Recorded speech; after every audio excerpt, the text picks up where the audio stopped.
একটা মানুষের খারাপ সময় বেশি দিন থাকে না। খারাপ সময় পেরিয়ে ভালো সময় আসবেই। ওই সময়টাতে কে কি করলো তাই বেশি মনে থাকে। ধৈর্য ধরো, শেষে সব ঠিক হবে। সেই আমার প্রকৃত বন্ধু, আড়াল থেকে যে আমার প্রশংসা করে। সামনাসামনি তো দুশ্মনও দুশ্মনের প্রশংসা করে। যারা সত্যিকারের ভালোবাসার মানুষ হয়, তারা হয় সবচেয়ে আলাদা। যে হবে তোমার শুরু এবং তোমার শেষ। যখন তুমি সেই রকম কাউকে পেয়ে যাবে, তখন তুমি দুনিয়ার আর কিছুই প্রত্যাশা করবে না। কে বলেছে শুধু প্রেমিক প্রেমিকার ব্রেকআপ হয়? বন্ধুত্বেরও ব্রেকআপ হয়। ভেঙে যায় সম্পর্ক, জিতে যায় ইগো। যে নিজের পরিবারের সমস্যা চোখের সামনে দেখেছে, সে পৃথিবীর সব কষ্ট হজম করে ফেলেছে। ভালো বা খারাপ থাকাটা নির্ভর করে পরিস্থিতি অনুযায়ী আপনার মানিয়ে নেওয়ার সহ্য শক্তির ওপর। মানুষ খাঁটি কি না চেনা যায় শুধু টাকার সম্পর্কে। এই জায়গায় নাকি ফাঁকি চলে না। টাকা লেনদেনই এই মানুষের পরিচয় পাওয়া যায়। মানুষের হৃদয়ের ক্ষতবিক্ষত হয় তখন, যখন তার পছন্দের মানুষটার সাথে কথা বলা বন্ধ হয়ে যায়। কখনো রূপ বা সৌন্দর্য নিয়ে অহংকার করো না।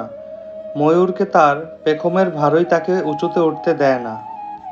বিশ্বাস অর্জন করা কঠিন, আর একবার তা ভেঙে গেলে আবার অর্জন করা আরও 10 গুণ কঠিন। এই স্বার্থপর যুগে কারো সাথে ভালো থাকা যায় না। ভালো থাকতে হলে একা পথ চলা শিখে নিতে হয়। নিজেকে ভাসিয়ে দিতে হয় একাকিত্বের জগতে। সময় নাও, ধৈর্য ধরো, তারপর সম্পর্ক গড়ে তোলো। মনে রেখো, হঠাৎ করে গড়ে ওঠা সম্পর্ক হঠাৎ করেই হারিয়ে যায়। অর্থ দিয়ে পুরো পৃথিবীটাকে কেনা গেলেও সুখ কেনা যায় না। কথাটা কতখানি সত্য জানি না, তবে অর্থ না থাকলে সুখের অনুভূতিটা থাকে না। কর্ম সম্পাদনের জন্য মস্তিষ্কের শুধু সময় এবং পছন্দ প্রয়োজন। কোনো ব্যক্তি তার মস্তিষ্কে যে বিষয়টি বারবার সক্রিয় করবে, মস্তিষ্ক সেটিকেই তার পছন্দ হিসেবে গ্রহণ করবে। যার রাগ বেশি, তার জীবনে কেউ থাকে না। এ ধরনের মানুষের জীবনের কষ্ট একটু বেশিই হয়। শত ঝগড়ার পর যে মানুষটি ছেড়ে গিয়ে বারবার তোমার কাছে ফিরে আসে, তোমায় মানায়, তার কাছে তুমি অনেক দামি। কেঁদে লাভ নেই, পরিস্থিতির বদল হবে না। পিছনে তাকিয়ে লাভ নেই, সময় পিছু ফিরবে না। চোখ মুছে সামনে তাকিয়ে এগিয়ে চলো, জীবন বদলাবে, আর পরিস্থিতি তোমার কাছে হার মানবে। জীবনে উত্থান এবং পতন আমাদের এগিয়ে রাখার জন্য খুবই গুরুত্বপূর্ণ। কারণ ইসিজিতেও একটি সরল রেখা মানে আমরা বেঁচে নেই। পৃথিবীতে সবচেয়ে কঠিন কাজ হলো মানুষের মন জয় করা। যদি আপনার কলিজাটা কেটে রান্না করে খেতে দেন, তারপরও মানুষ বলবে লবণ কম হয়েছে। কাজের কারণে আমরা কখনো ক্লান্ত হয়ে পড়ি না, আমরা ক্লান্ত হয়ে পড়ি দুশ্চিন্তা, হতাশা এবং বিরক্তির কারণে।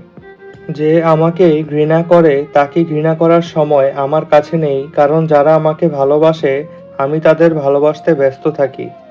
পা না ভিজিয়ে হয়তো সাগর পাড়ি দেওয়া যায়, কিন্তু চোখ না ভিজিয়ে জীবন পাড়ি দেওয়া অসম্ভব। মানুষ অন্যের দোষ দেখতে গেলে বিচারপতি হয়ে যায়, আর নিজের দোষ ঢাকার জন্য উকিল হয়ে যায়, এটাই বাস্তব। যখন তুমি অন্যকে নিয়ে বেশি ভাববে, তখন অন্যের করা সামান্য অবহেলাটুকু তোমাকে অনেক বেশি কাঁদাবে। নিজেকে কখনো সস্তা বানিয়ে ফেলবেন না, তাহলে প্রয়োজনের সময় সবার গ্রহণযোগ্যতা হারাবেন। কেউ যদি অবহেলা করে, দোষ তার নয়, দোষ নিজের, কারণ তুমি তার কাছে বেশি আশা করে ফেলেছ। একটা মানুষের খারাপ সময় বেশি দিন থাকে না। খারাপ সময় পেরিয়ে ভালো সময় আসবেই। ওই সময়টাতে কে কি করলো তাই বেশি মনে থাকে। ধৈর্য ধরো, শেষে সব ঠিক হবে। সেই আমার প্রকৃত বন্ধু, আড়াল থেকে যে আমার প্রশংসা করে। সামনাসামনি তো দুশ্মনও দুশ্মনের প্রশংসা করে। যারা সত্যিকারের ভালোবাসার মানুষ হয়, তারা হয় সবচেয়ে আলাদা। যে হবে তোমার শুরু এবং তোমার শেষ। যখন তুমি সেই রকম কাউকে পেয়ে যাবে, তখন তুমি দুনিয়ার আর কিছুই প্রত্যাশা করবে না। কে বলেছে শুধু প্রেমিক প্রেমিকার ব্রেকআপ হয়? বন্ধুত্বেরও ব্রেকআপ হয়। ভেঙে যায় সম্পর্ক, জিতে যায় ইগো। যে নিজের পরিবারের সমস্যা চোখের সামনে দেখেছে, সে পৃথিবীর সব কষ্ট হজম করে ফেলেছে। ভালো বা খারাপ থাকাটা নির্ভর করে পরিস্থিতি অনুযায়ী আপনার মানিয়ে নেওয়ার সহ্য শক্তির ওপর। মানুষ খাঁটি কি না চেনা যায় শুধু টাকার সম্পর্কে। এই জায়গায় নাকি ফাঁকি চলে না। টাকা লেনদেনই এই মানুষের পরিচয় পাওয়া যায়।